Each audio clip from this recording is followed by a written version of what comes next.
Yung ECU mo. Ayan. May gumawa na rin pala niyan. Yung salpa ko lang sa 2012, 2011 pala. Ayan. Start go. Ayan, okay. Umandar siya. Scanner. ECU. Red. Yan boss, wala siyang trouble code. Transmission tayo.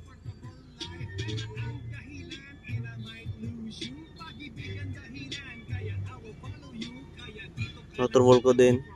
Dito sa stream. Yan, dapat yung solenoid niya may reading na. May reading na siya. Valve B, tsaka C. Ayan.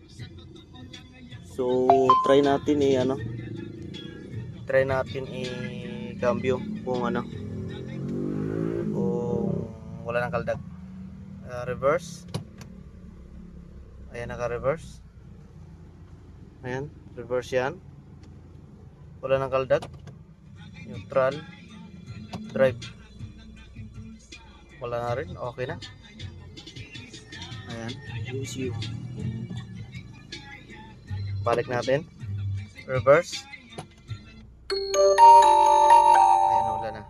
Ayan. Reverse na siya. Okay. Okay na. Okay. Ayan. Read natin ulit kung may trouble code pa. Ayan boss, wala na. Okay.